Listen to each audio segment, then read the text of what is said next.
Wall Street Unplugged looks beyond the regular headlines heard on mainstream financial media to bring you unscripted interviews and breaking commentary direct from Wall Street right to you on Main Street.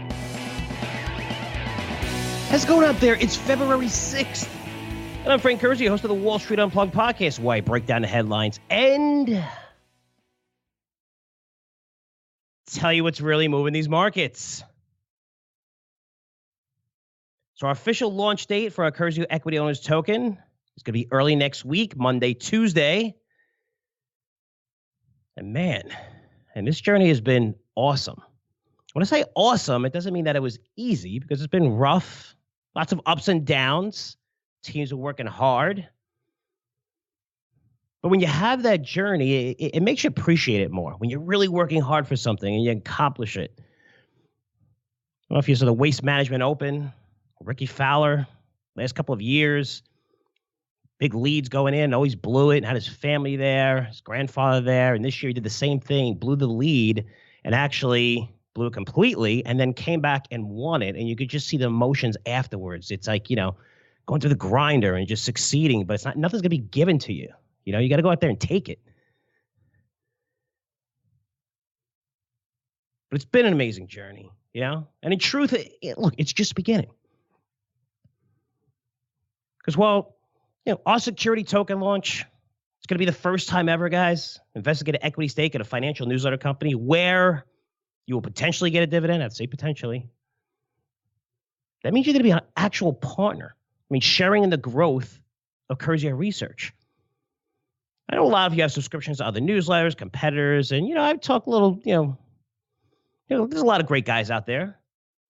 When you look at some of these other firms, they offer these big packages. You're able to buy all their newsletters. Maybe charge a small maintenance fee, whatever it is, $25,000, $35,000.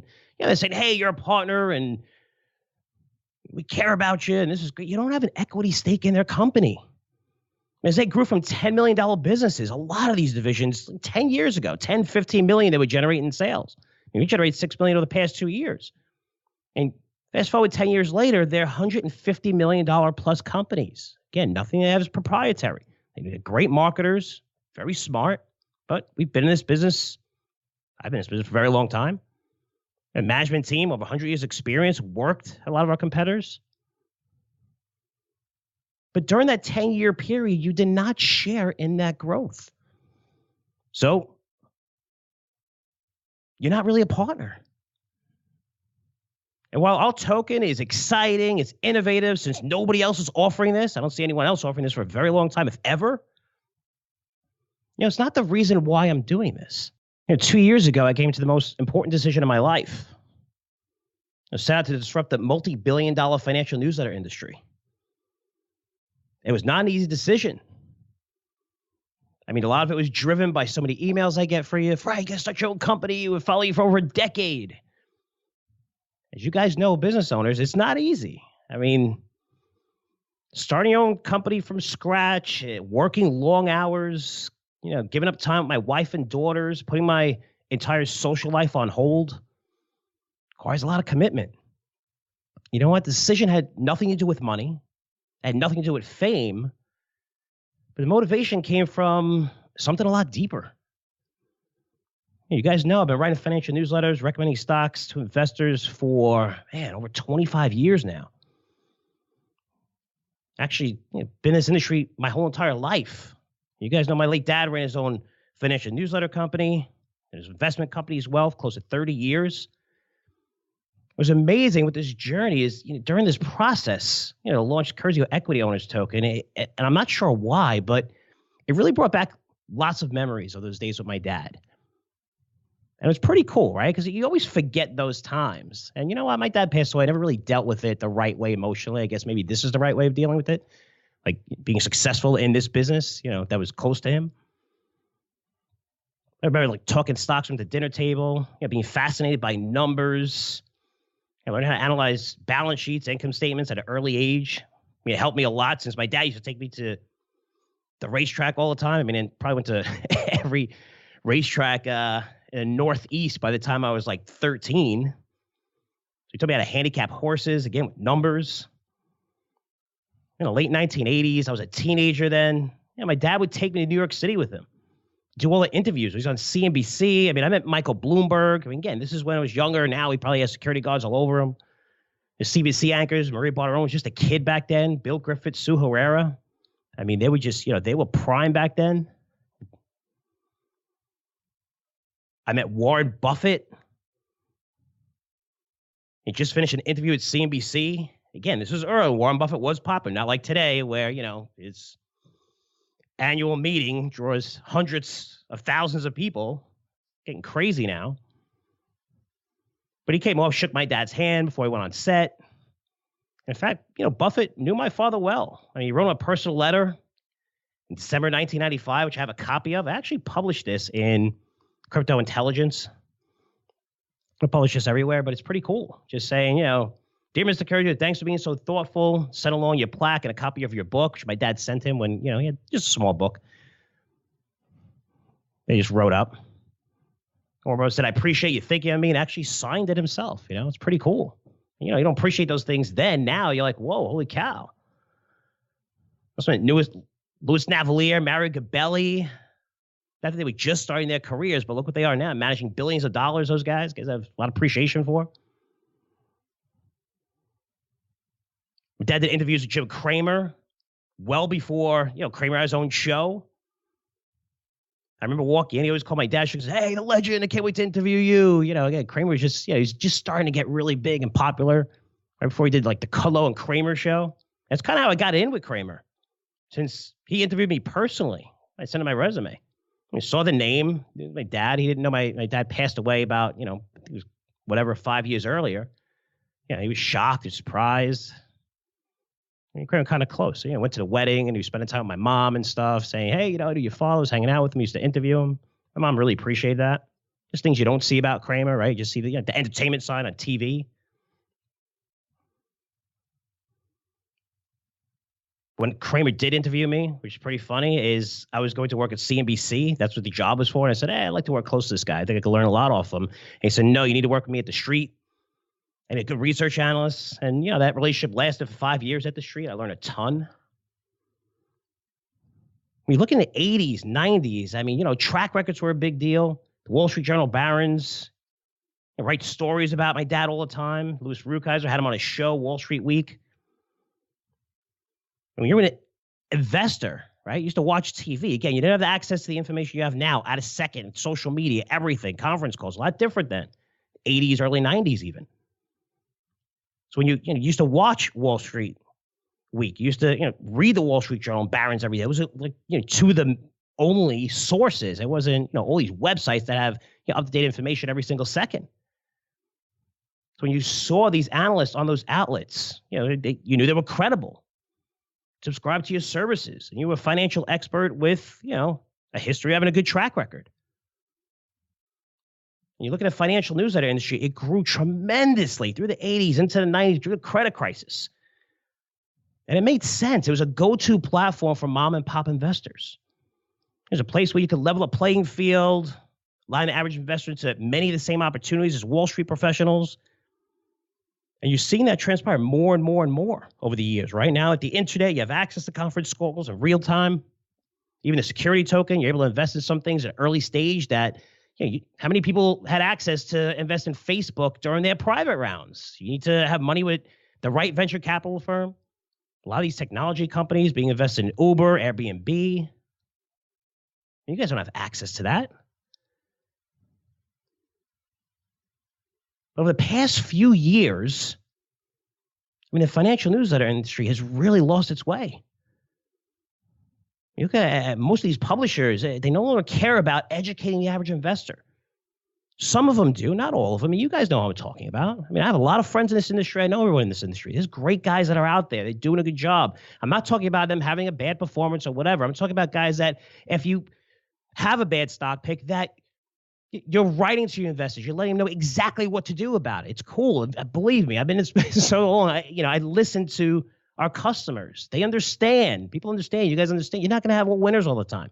Over the course of a few decades, you better. That's why you're in this industry so long. But what's more important and establish credibility is when you're down, you're there for them, telling them exactly what to do with this position, limiting that risk. Let's move on. I was wrong.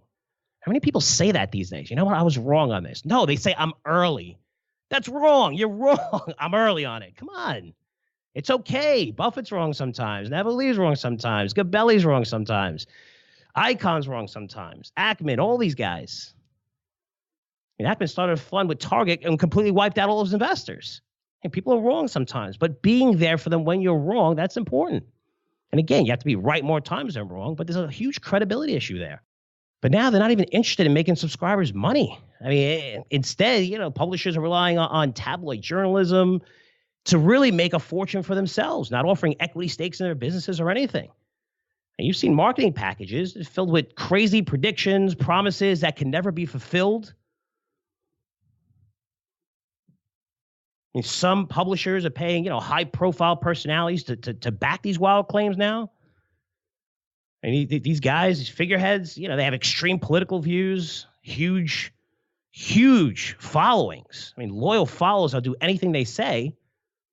And some of these guys, listen, it's about money. Hey, you want to use my name? Fine. Here, make sure you're paying me. Pay $1 million. You can put my face anyway. And they'll put their face on the newsletter, even though someone else is writing it. You know what? I get it. It's marketing. You have to find innovative ways to sell your product. That's what every company does, which, we're going to do as well at Curzio Research. Marketing packages. But we have numbers behind our predictions. We're showing you why we believe this is going to happen. We're with you. We're behind everything we say. We do not lie. We're out in the field. But you look at some of these famous people putting their names on it, they have little or no financial experience. They never analyzed an income statement, balance sheet of a public company their entire life. And that's what I have a problem with. Because you're looking at that model where publishers make a ton of money through these aggressive marketing packages. The person they hired, popular figurehead, receives, a check. There's no risk to them. Whatever happens, whatever someone's going to write about them, whatever. Their face just on the newsletter. They have 300,000 followers, and hey, we're going to send a marketing package to that list, generate a whole bunch of money for you. They're fine. You just give me a check. I don't even know what's going on. Hey, I don't know about the stocks. That's fine. They make money. So you get the publisher making money, the figurehead making money. The person who's writing the newsletter making money. The copywriters get paid a percentage of sales. They're making money. But what happens to the individual investor? What happens to you? I mean, think about it. Over the past few years, we've been one of the bullish markets, right? Bullish markets ever. I mean, how are you doing your portfolios? Because I travel the world. I talk to you guys. I listen. I hear this stuff. I'm not making this stuff up. What happens is an individual investor, you're losing money buying into these hyped up stories backed by someone with little to no experience in financial analysis. It's crazy. It's all right. It's okay to market. You have to market your products. That's fine. It's the business. Everybody has to do it. We always have to market, find different ways, innovative ways to sell your product, get the message out there. We want to try to get our brand in front of as many people as possible because we know when they do, they tend to buy stuff because we have a podcast. They see the things that are real. They see us out there. They see, in presentations with Alkin and our analysts. I'm not sure how this all happened. I mean, probably about 4 or 5 years ago, it really started just taking place, but it's getting worse. And the industry has really changed. And we're talking about the financial newsletter industry where it's no longer about generating market-beating returns for those mom-and-pop investors. It's no longer about educating individual investors, leveling the playing field, which a business was founded on. Now it's about entertainment. Get-rich-quick promises. And I know, I'm sure you're sick of losing your hard-earned dollars following newsletter editors hyped to be the next Warren Buffett, which is a joke. Hyped to be the next Warren Buffett. They're legends. No, Icon's a legend. Warren Buffett's a legend. I would never consider myself a legend. I've been in this industry for 25 years. Guys have been in it for 3-4 years. I have a couple good stock picks, and they're a legend. What's going on? It's insane. You know what? You guys deserve better. Because like I said, it's not about the money. It's not about fame. I started Curzio Research because it's personal to me. It's an industry I grew up in. I mean, I was 8 years old. My dad was paying me $5 an hour to fold his FXC investor newsletters. We had maybe a few thousand subscribers. Just stuff them in envelopes, bring them to the post office every 2 weeks. There was no internet back then. My brother worked at the firm, became a stock analyst. My sister ran our human resources department. And my mom handled all the back office operations. We always put our customers first. But the financial newsletter industry needs to get back to its roots. It needs to be a place mom and pop investors can trust again. The sound advice, education, independent research. And that's why I started this company. It's why we're looking to raise capital to grow our company. And it's why I'm going to turn this company to one of the largest financial newsletter publishers in America. That's my motivation.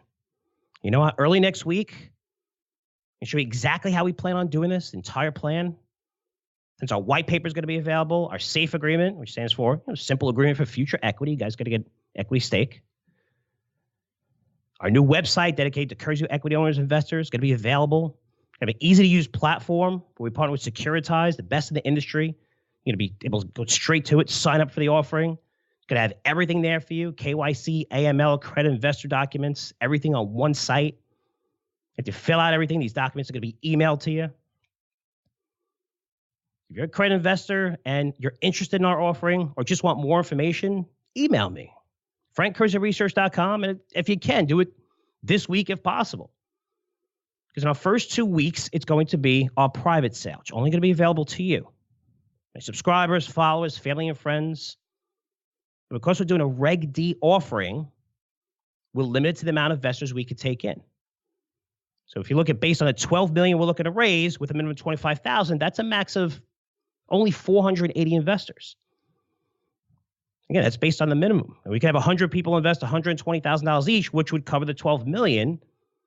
But once we reach our hard cap and that number, the offering's closed. It's not going to be, listen, I'm not putting a deal out there and saying, we'll just continue to raise as much money as possible.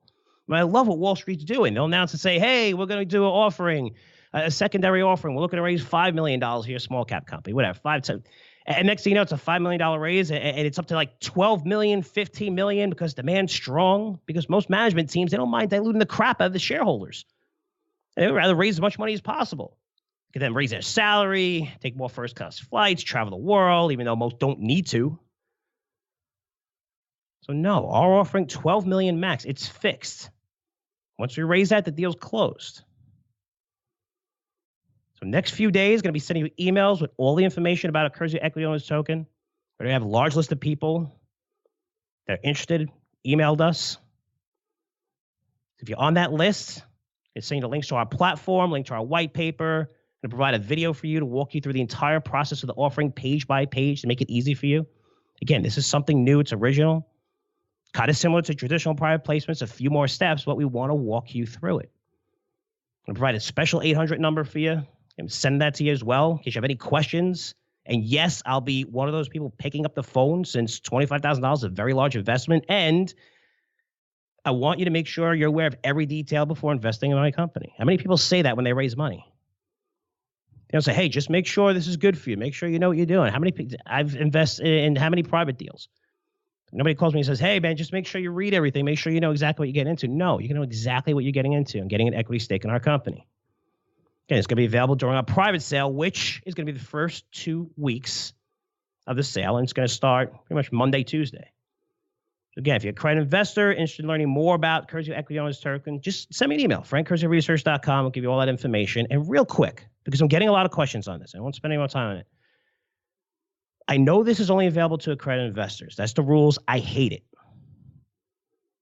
Because this whole business, everything I just went over for you, and the reason why we're doing this is to help mom and pop investors, bring this industry back to its traditional roots, giving a shit about their customers. But I know a lot of you won't be able to invest in this token at the offering stage. But if you're not a credit investor, you're going to be able to buy our token 12 months from now, which is still going to give you an equity stake in our company. Going to potentially receive quarterly dividends on our token. Can I say potentially? And also, while there is a lot of excitement around the token offering, the bigger picture here is we're looking to raise money to create more services for everyone. Bring on amazing analysts. If you're a long-time listener to my podcast, guys, I've interviewed over 1,000 analysts and market experts over 10 years. I keep in touch with all these guys. I know you're big fans of some of these guests, and many of them expressed to me that they would love to write a newsletter. They will love it. Share their ideas. Educate average investors. I'm not BSing you on this, but it's these guests that come on that I interview that, you know, if they didn't care about you, they wouldn't come on. I'm not paying them to come on. They love coming on this platform because of you, because they get, you know, really good outlet. But I mean, you could hear it in their voices and all of our interviews. It's not like you're like, oh man, I got to do this interview. No, they like it. You know, we're discussing ideas and it opens up that relationship. I mean, they're on the podcast to help you. That's why they're on there. I want to create more products, maybe a bond newsletter, an income newsletter. I definitely want to create a special technical analysis newsletter, just focus on technical analysis, where you'll see dozens of trades every week. And I already have 2 people in mind that will hire to write this product. It's going to be fantastic. I mean, these are considered the best technical analysts. You know how I feel. Probably about 5, maybe sometimes 10%, but a little bit more now when it comes to my methodology of picking stocks. You better be looking at technical analysis. I mean, I wouldn't have said that 5 years ago, but algorithms and all this stuff and get things selling off is very important. You're getting a stock at a 15% discount a following week simply by following technicals sometimes. But there's 2 guys that I follow that are just incredible that, again, I wasn't really crazy about technical analysis. It wasn't something that I was subject to. It was more value investing and then growth investing. But man, these guys are great. I follow them. I'd love to hire them and get them in front of you. Get good people in front of you. You have more podcasts to listen to. A lot of these guys that come on would love to do a podcast. Alkin never thought he'd do a podcast. He's doing it. He loves it. Again, it's the personality. You're into someone's podcast because of their personality, because of the content they're providing. Mike's got a great following. It's getting downloaded over 100,000 times every month now. So obviously, investors love podcasts. You get to learn more about that person. You're not just getting a random email telling you, oh, this is a great investment idea. Subscribe to my services. No. You get to listen to the guy. He's talking about how he was in Vancouver last week and Consumer Electronics Show 2 weeks earlier, talking to his contacts, bringing on interviews. The guy's real. That's what I want to bring to you. All the analysts we hire, I love for all of them to do podcasts. I'm getting great feedback from Alkin's podcast, where it's a little different from mine, where he'll bring on hedge fund managers because he's been a hedge fund for 20 years. Guys that you never heard before. That's pretty cool. So maybe listen to all the excitement in my voice over the past few months about launching a security token and then only to be disappointed that you're not an accredited investor. You can't invest in it right away, at least in the offering stage. You're going to be a huge beneficiary if our offering is successful. More products, more services, more great things in front of you, more education. And that's what I want to bring to you. And with that said, we're going to move on since it is earnings season. And every earnings season, I bring back one of my favorite analysts and one of your favorite analysts as well, based on your emails. And that's John Petrides. So John's the managing director, portfolio manager at Point View Wealth Management. He's all over the media, probably seeing Bloomberg, CNBC. He's always out there. Just a great analyst. I love interviewing him because we can go anywhere with it since he covers all sectors, stocks, economy, politics. Never has to be scripted and say, hey, I wrote this, this, and this. Can we talk about this? No. Just like, hey, earnings season, just going to get your thoughts, and boom, we go on it. Like we're having a conversation, whether it was taped or not. That's how, I like doing interviews. Which, by the way, we taped this interview on Tuesday afternoon before the State of the Union address, which I'm going to talk about briefly after our interview. And John's also great, which I know you love it, sharing some of his favorite stock ideas, which, by the way, he's about to share his 10 favorite companies to buy in 2019. So let's get to my interview with John and learn about those picks right now. John Petrides, thanks so much for joining us again on the podcast. Thanks, Frank. Thanks for having me on. Good to be on again. Happy New Year to everybody. Oh, man, it's been too long. I like to have you on every quarter. I think it might have been a couple of months, and that's my fault. I've just been so busy and crazy. But I'm glad to have you back on because the best time to have you on is during earnings season, and we're in earnings season right now. Before we even get to that, I was reading a quarterly newsletter you put out on your site. It's a Point View Wealth Management, ptview.com, guys. Because it's absolutely free, where you talk about the bull or bear case for the markets. You break down the economic landscape and sectors. And I saw in your last quarterly letter, you provided a list of top 10 picks for 2019, which I think is awesome since, again, you provide tons of value for free. But before we get to all of that, one of the big messages is you were telling people don't get spooked by certain risks in the marketplace. And you published this in December. And just reading that, I felt like you nailed it. Could you talk a little bit more about that, where so many of these risks are just, in the media today, it's so crazy out there, but it was kind of like, hey, relax, guys. This is more of a buying opportunity. And I want you to talk about that because that was a very powerful message. Yeah, no, I appreciate all that, Frank. Thank you. Now that we're into February and the market has had such a fantastic month of January and start to the year, we could all take a big sigh of relief because, man, the bear was running around crazy in October, November, and December of last year, particularly December. And, it felt like, the bull case would never, regain any momentum and that the world was coming to an end. And there were and still are a lot of cross currents going on, but we thought that the market was pricing in only the bear case and wasn't giving any credence to a base case and or even the possibility of a bull case. And here we are now, 5 weeks into the new year, and we can see how some of that's playing out. And the risks that were concerning the market in the fourth quarter were first, where is the U.S. economy headed? Are we headed for recession? And what is the Fed doing? Is the Fed taking the punch bowl away from risk to invest in riskier assets? And those two things sort of go hand in hand. And what we've seen is that, yes, the U.S. economic data is slowing, but we're definitely not headed for recession. We didn't think we were headed for recession. I mean, the housing market is clearly slowing, but housing starts is still above 1 million on an annualized basis. Car sales are slowing, but we're still selling cars at, a 16.5 million plus rate on an annualized basis, which is about in line of where we've been for the past 40 years. So, you look at various economic, and obviously on the job front, we're very strong in terms of the unemployment rate, wage growth, and all that's a good thing. And then when the Fed had their meeting in December, it was kind of like they had their head stuck in the sand, or at least the market read it that way, that the monetary policy was going to be on autopilot, right? That they were going to continue to tighten in a gradual fashion, yet the underlying economy was slowing. So the market read that as the Fed is at a total disconnect, is way behind the curve. And again, here we are 5 weeks later, and Frank, what are we seeing? The macroeconomic data is okay. It's definitely not suggesting recession, and the Fed has done a complete 180. Basically, they're saying that, our hand is on the holster. If things happen, we'll fire away to make sure that, we protect the economy from going into a rough patch. And the market basically ran back into risk assets for the start of the year on the back of the Fed being, setting moral hazard again, basically being the safety net, and that idea that if things turn bad, the Fed will be there to save the day.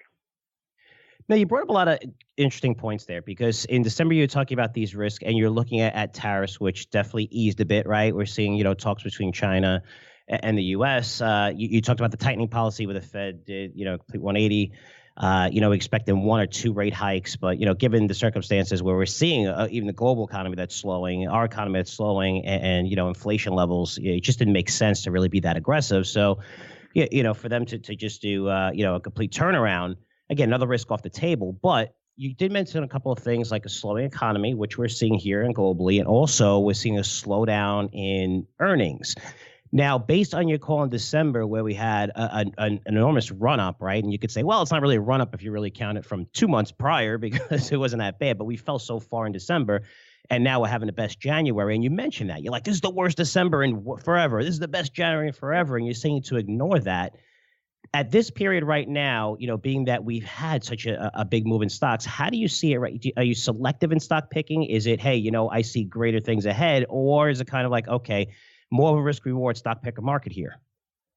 Yeah, so, we have been, really for the past 2 years, Frank, in our opinion, there has been no table-pounding, you got to be in all bonds, or you have to be in all stock, or you have to be in all cash. We've always taken the approach of having a broad-based, diversified portfolio, and we still think we're in that environment today where spreading out your bets in this environment is the best course of action. Look, we're later in the cycle. Margins are at peak levels still, although coming off peak levels. That's what we started seeing last quarter. From a profit margin standpoint, it doesn't behoove anybody to run to one side of the boat, but rather spread out your bets. Listen, for 9 months of 2018, a bond was a 4-letter word, right? No one wanted to go anywhere near bonds. In fact, bonds were negative up until really October, November, December for the year. We were going to post like the 5th or the 4th only time in history that bonds would have a negative total return. And what happened? Bonds actually finished flat. In fact, the Barclays aggregate was up 1 basis point for 2018. That's amazing given that people were trashing bonds for 9 months of the year, all on the back of interest rate risk. And in the last 3 months, the last quarter, everyone ran into bonds for safety. because they thought the world was coming apart. And my point behind that comment is, again, spreading out your bets.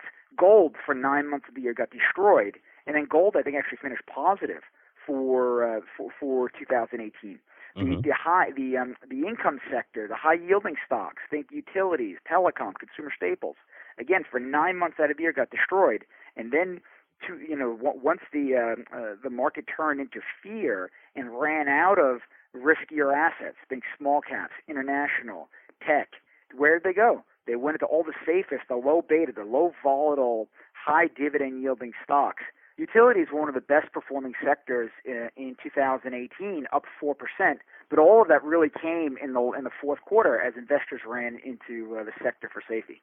So I guess looking at the world today and seeing where we've rallied, today utilities to me seem to be one of the worst sectors to invest in today. Although, again, you want to have an allocation to the sector because we're always humble to say we don't know what the future holds. But valuations in the utility sector today are just not as attractive. Investors have ran into them now for yield, given that the Fed has taken a step back. Investors have run into utilities for safety, given the fears that the world was coming to an end, and we just don't see that playing out. From a valuation standpoint, the utility sector today just doesn't look very attractive. Now, earnings season's here. We have about 6% of the companies reported, and about 65% of those companies reported better than expected earnings, which those are the earnings for the past 3 months, guys. And that's a little bit lower than average. It's more like 70% usually beat. However, guidance has been incredibly weak. I'm talking close to 75% of the companies that reported thus far lowered earnings guidance, maybe a little bit, some a little bit more than others. And I wanted to ask you, do you think that management teams are lowering earnings because they're just being conservative? There are a lot of uncertainties out there. The Fed did do 180. Maybe they'd say, you know what, the market's coming back or whatever. Let's start tightening again. Maybe it's tariff issue. They're worried about it where now it's having, lagging effects, right? Even though it seems like we're going to come to resolution over the next couple months or so. Or do you think that these management teams are really expecting a meaningful slowdown, which could be significant? Because earnings growth, we're growing 12% right now, but when we're looking year over year, we call those comps, guys, where you basically comparing to the year before. They're growing 12% year over year, but starting next quarter, they're going to drop tremendously. It's like the low single digits year over year. Remember, 2018 was a fantastic year when it came to earnings and because of the tax cuts. But I guess, John, I'm asking you, do you think it's more, hey, let's be conservative here, or are these guys really seeing a slowdown within their businesses, which I haven't really heard listening to those conference calls?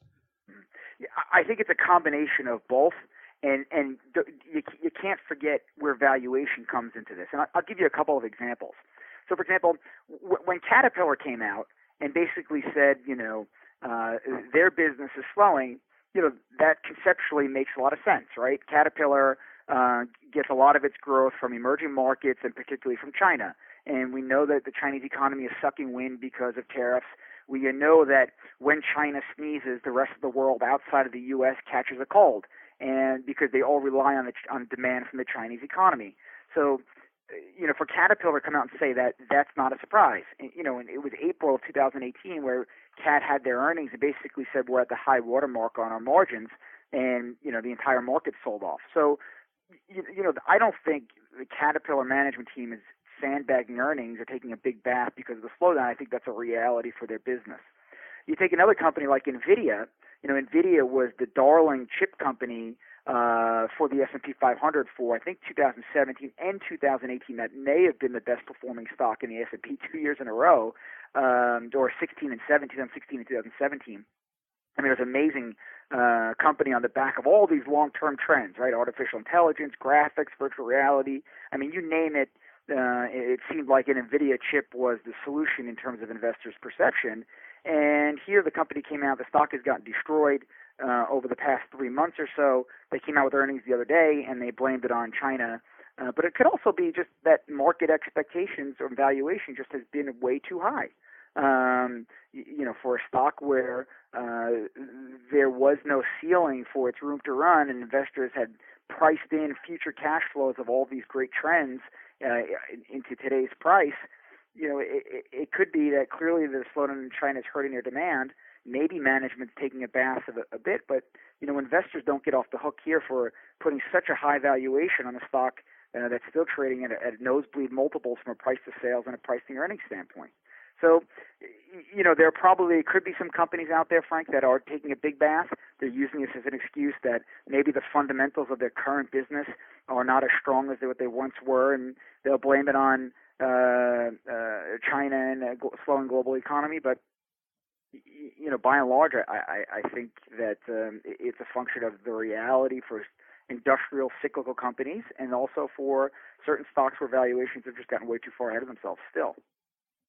You mentioned NVIDIA, and one of the things, and I'm going to ask you this, I don't know if I'm there yet, but one of the things that scared me in NVIDIA is, yes, you had China, and cryptocurrency was very, very big for them, where everybody needed faster graphic cards, and now you can't data mine where Bitcoin and Ethereum are right now to make money off of it. But one of the things they said that stood out to me is that with their high-end graphic cards that they just released, they said that their clients love them, but they're waiting because the prices are too high. So they don't need them. It's not a necessity. Kind of like the iPhone.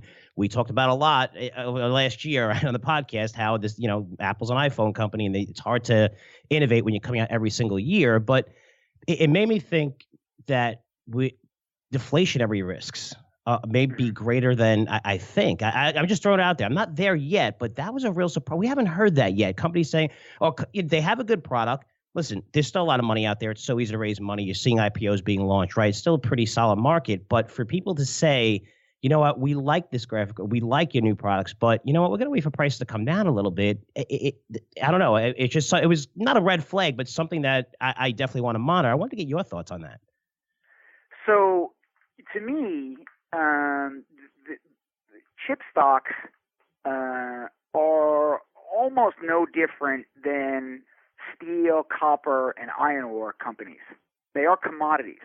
And they're embedded in everywhere. They're ubiquitous. Every Internet of Things, everything's getting chips put into them. So when you have this ramp up in global demand, because the economy is strong, chips are in demand. So companies crank out a lot of them, and then all of a sudden, things start to slow. And all these chip companies, they're just stuck on the shelves with massive inventory, and they have to lower their pricing. So this could be a situation where their end customers understand that the economy is slowing a bit, and why not push back on NVIDIA to see if you can get cheaper pricing and let their inventory build up a bit. So it is what it is. It's just a function of the underlying business. Now, I agree with you that I have heard that there's been pricing pressure on certain companies. Think Microchip, Micron, MU, those type of companies throughout the tech chip supply stack. But on the graphics side, that was one of the first that I had heard about it. So I think it's a long-winded way of saying I think it's par for the course nature of the industry. They are in a cyclical industry, similar conceptually to a basic materials company. And right now demand has slowed. They were a very high-margin, high-priced player.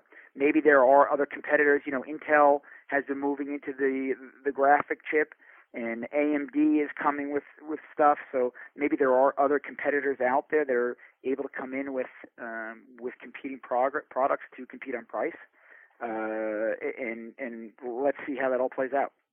Yeah, I know. I mean, I don't know. That's why I asked you. I just threw it out there to see. But, the deflationary pressures that they've seen. And let's face it, I mean, NVIDIA has avoided that, right? I mean, I understand the cyclicality of the semiconductor sector, right? I mean, it is a commoditized business, but this is a company that produces the best products where they demand, they were commanding the highest prices. And now it seems like they're not. Maybe it's just a function of the entire industry. Yeah. So, again, it's just something that I'm monitoring. I'm just surprised to hear. But I want to move on to some of your stock picks for 2019, because you provided 10 of them in that free newsletter. And most of those are large caps. What are some of the ones you like? Because you provided some of these December. A lot of these have made major moves along with the rest of the market.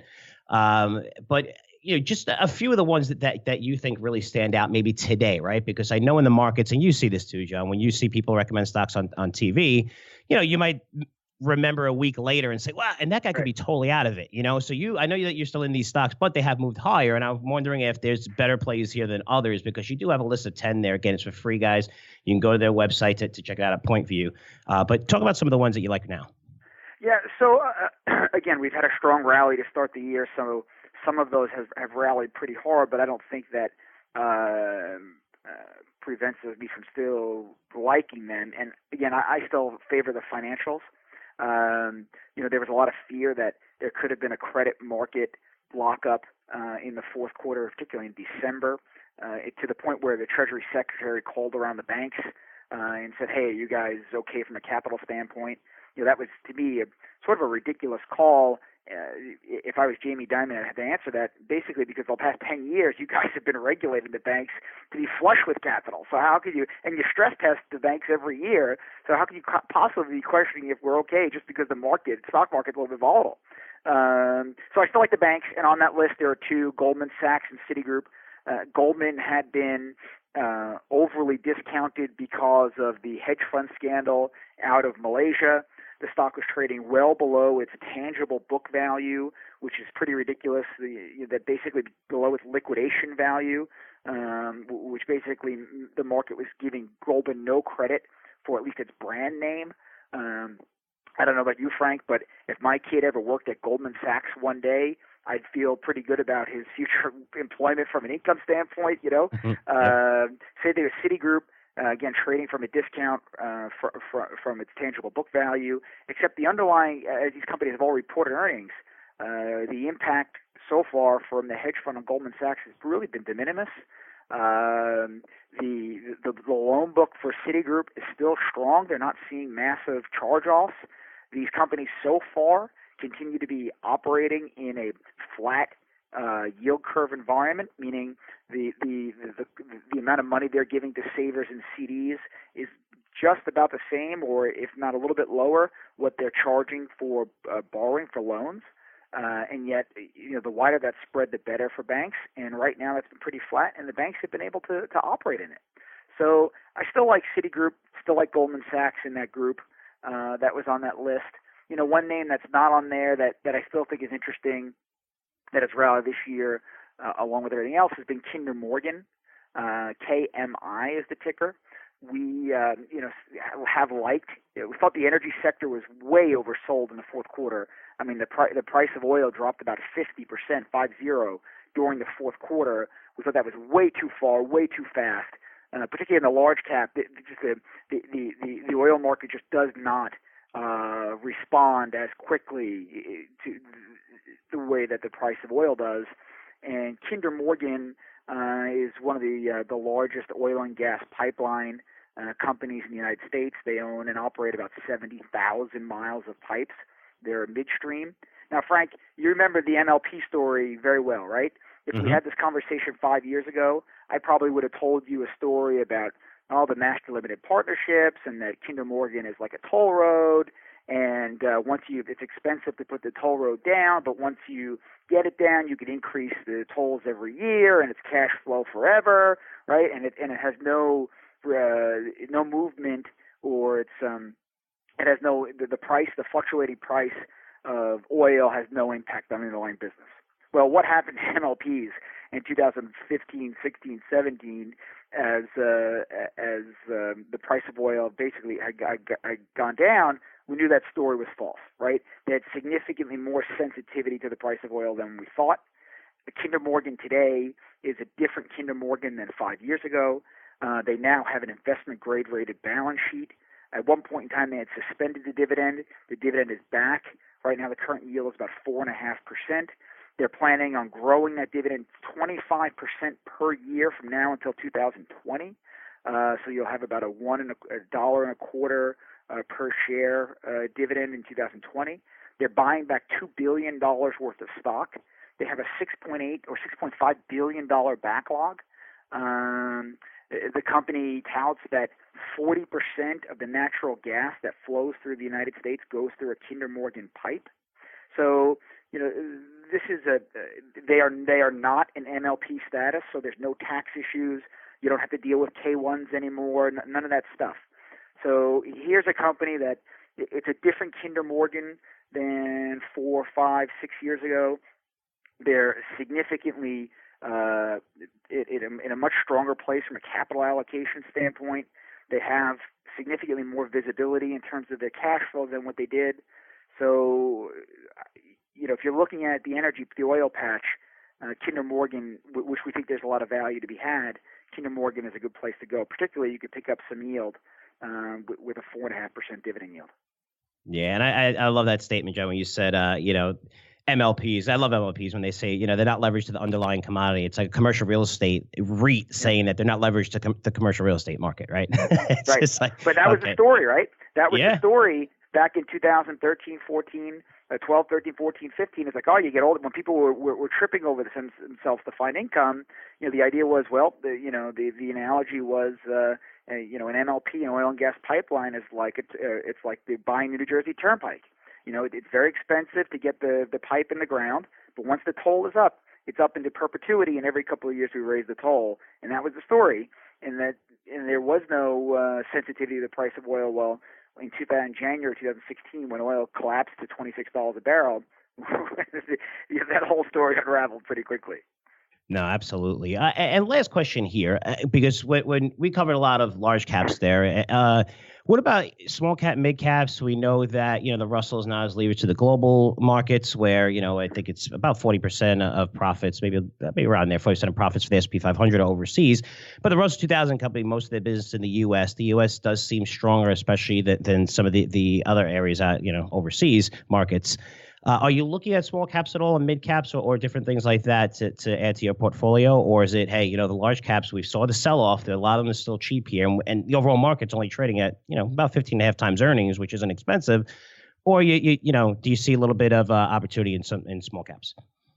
So, listen, small caps are up. The Russell 2000 is up about 11% to start the year. And again, in 2018, the farther out the risk curve you went, so I think emerging markets, small cap stocks, biotech, technology, that sort of thing, the harder the sell-off. So you're seeing a rebound because I think investors are taking a big sigh of relief that the U.S. economy is not headed for a recession, that the Fed has stepped to the side here and looks to be vigilant if the economy does take a step function downward. So you're seeing those type of stocks rebound. So I'd say the answer is yes, but there is value to be had in small caps, and I think historically the best performing sector over the long run, and what I mean by like the last 50 years on an annualized basis, I think is small cap stocks. So it's one of those sectors that when you have massive panic, you buy the dips on. Yeah, and it is up tremendously to start the year. So, John, listen, I love when you come on. I mean, we go anywhere with this. It's barely scripted, and I love talking about sector stocks. You always give ideas. I know my audience loves you. If people want to find out more information or actually want to see that report on your website, how could they get it? Yeah, so I appreciate that, Frank. So you go to we're with Point View Wealth Management. We're based out of Summit, New Jersey. Our website is ptview.com. And when you go to the website, there's an Insights function button. Click on that, and you'll find we do monthly webinars, webcasts. You'll find all of our commentaries for the past, 5, 6, 7 years that we've been writing them. All of our media pieces. So, it's all there. So ptview.com, and there's just a tremendous amount of detail there, at least from our opinion. This is just our thought on how we view the market, and we basically take a broad-based approach. We pick individual stocks, individual bonds, and we diversify as much as possible with overlaying financial planning services on top of that. And the goal is, what are you, the client, looking to achieve rather than where is the market today? And once we figure out what it is you're trying to achieve over the long term, we build a portfolio accordingly, regardless of the daily volatility in the market. It's just, this idea that, it was the worst December in 100 years, or it's the best January since 1987. It doesn't really matter to us because, the biggest fear, Frank, that everybody has, it's not where are we going to be with trade wars, or when is the government going to shut down again, or what is the president going to say tonight at the State of the Union address. It's none of that. The biggest fear that is inherent in everybody's mind is, will I outlive my money? When you break it down, that is the biggest risk. So, and that's what we're trying to guard against. No, it definitely makes sense, John. Well, listen, thank you so much. I know you're a busy man these days, all over TV, guys. You can see him Bloomberg, CNBC, everywhere. I really appreciate you taking the time to come on. I know my listeners really appreciate it too. Thanks, Frank. I appreciate it. Great stuff from John. I just love interviewing smart people, right? It's just always learning. I know somebody said, Frank, you did a free podcast. Thanks so much. It's for me too. You get to talk to these analysts, getting updates of stats, figures all the time, seeing what sectors they like, stocks they're buying or shorting, getting new ideas constantly by interviewing these people. I'm interviewing these people, I'm learning. I'm asking them questions I want to know about. Again, this is about you, not about me. So always let me know what you thought at frankcurzioresearch.com. But just, for me, I just learn a lot. You always have new stats, figures, and you just incorporate that into everything that you're doing. But having that network is pretty incredible. And I'm truly honored. I feel lucky sometimes to have this podcast. It's really cool to interview guys like John and so many smart people. And hey, guys, I hope you appreciate it. I think you do based on your emails and stuff. But I love the fact that they spend time. They come on. Again, they don't get paid to do this. These guys are just analysts that love helping individual investors. And, that's something I really, really appreciate. Now, I want to get to my educational segment real quick. And it's about the State of the Union address, which I know a lot of you watched. Thought Trump did a good job politically last night. I mean, he's highlighting a ton of his accomplishments. But I think whoever wrote that speech was fantastic, right? Because it's almost like knowing the enemy, knowing exactly what, say, the Democrats are going to do. If it was Obama, then it'd be Republicans. Again, I don't want to keep this not political. I'm getting to a point here. But he was just targeting things where, he knew their agenda, where they're going to sit on their hands, they're not going to stand up. And they didn't even stand up when he walked through the door, which is the first time, I think, in history that we ever saw that State of the Union address, which was just insane. Okay, you could disagree with people, but, there's another level you respect, I think, and I don't know. Just, again, I liked Obama. I would like to have a beer with him. I think he was cool, but, just because you disagree with their policies, it doesn't, I don't know. Maybe I'm just out there. Again, there's a lot of people to the far left now. It's pretty crazy. Again, his writers did a great job because they highlighted how unemployment was lowest among Asian Americans, African Americans, Hispanic, pretty much ever, right, in the country's history. And during this time, I was surprised that so many Democrats refused to stand, even though a lot of these things, were about them. More women in Congress than ever and stuff like that. He avoided talking about the shutdown, which is really smart, But again, that's my opinion. Trying not to be biased. I thought it was a really good speech. If you're Democrats, you're going to hate it and say, oh, everything's a lie and this and that. And if you're Republicans, you're like, wow, he really nailed it. It's just, look, whoever's a president, you have this big stage, no matter what side you're on. It's going to be pretty good when you're highlighting so much stuff. But to be honest with you guys, and this, again, try to forget about politics here. Forget you're a Democrat, forget you're a Republican, okay? Because these guys don't give a shit. They don't care about you. Okay, what you need to know, even with that speech, it was supposed to be, bipartisan, we're going to work together. That speech was basically meant that they're not going to work together, and you see it. Okay, it was a speech where, hey, we're trying to work together, but, again, they tried to support that the Republicans are working together, but they're not. It's not going to happen, and it's very important you realize this, guys, because I may create a new newsletter just on this, because this is going to impact every one of your portfolios. This is one of the biggest risks right now to the market. Forget about tariffs, forget about recessions, which come and go. No, this is different. This is long-term. It's political risk. What do I mean by that? Nothing is going to get done. Nothing, no matter what. No matter who's the president, no matter if the Democrats win, and unless they control all three branches, which is probably not going to happen. Maybe it does. Who knows? But nothing is going to get done. And it's not about doing what's in the best interest of the company, in the country, because you're looking at both parties who ran on $1 trillion infrastructure bill, and they're not even close to getting something done. Even though that's our bridges, that's water lines, pipelines that are hundreds of years old. Roads, things that could impact us, that could hurt us. Nobody cares. Even though if you go back and look at the Democrats' platform, again, keeping politics aside, they talked about borders, they talked about walls. They ran on that, saying that we need more border security. Not saying they have to come all the way to what Trump wants, but the fact that they can't come together when, what's at stake, people's lives, safety. This is going to happen with every single topic, and it's going to impact your portfolios considerably.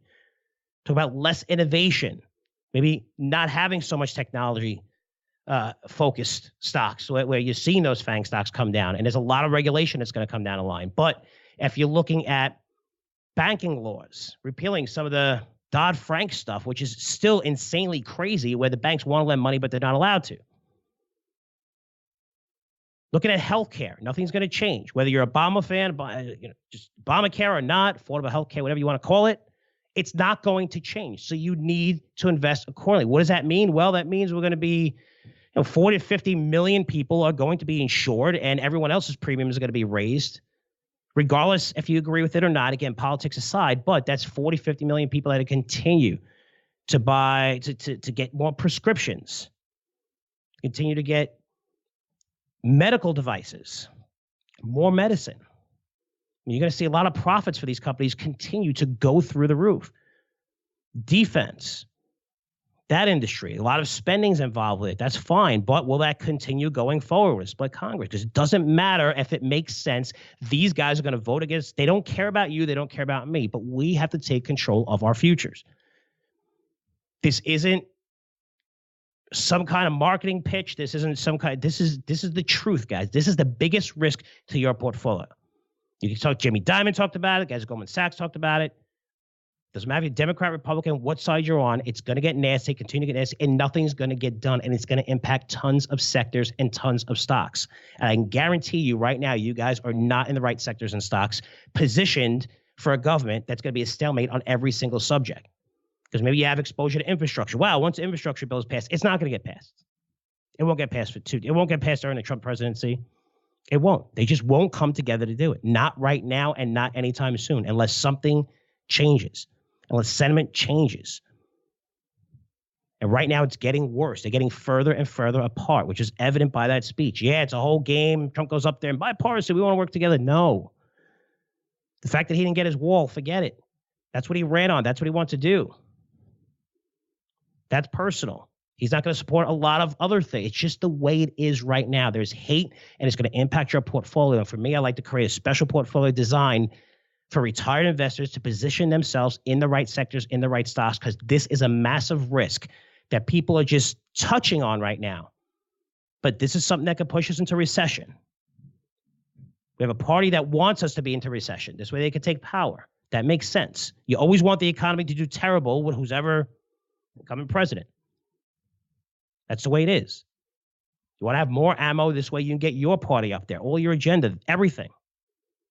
But this is the reality. This is the country we live in right now. This is the way it is. And it's going to get a lot worse, guys, whatever side that you're on. This is about your money. This is about your portfolio. In the coming months, I'm going to be talking about this, highlighting it, maybe try to bring on politicians who care, really digging into the stats, showing you how these politicians really don't give a crap about any of us. And they're all considered, they want power and things for themselves. Provide a great example of this because everything's documented. I'm doing a lot of research on this lately, but you're going to have to position your portfolio right because this is something that's very, very, very dangerous. It's going to impact your portfolios, impact your retirement, impact your families, at least over the next decade. Okay, guys. So thanks so much for listening. Again, looking forward to our launch, Curzio Equity Owners Token. If you're interested, credit investor, please just send me an email, frankcurzioresearch.com, so I can send you all the material, which is going to be available early next week. Thank you so much for all your patience with this. Also, thanks so much for listening. Really appreciate all your support. Love you guys. I'll see you in 7 days. Take care. The information presented on Wall Street Unplugged is the opinion of its hosts and guests. You should not base your investment decisions solely on this broadcast. Remember, it's your money and your responsibility. Wall Street Unplugged, produced by the Choose Yourself Podcast Network, the leader in podcasts produced to help you choose yourself.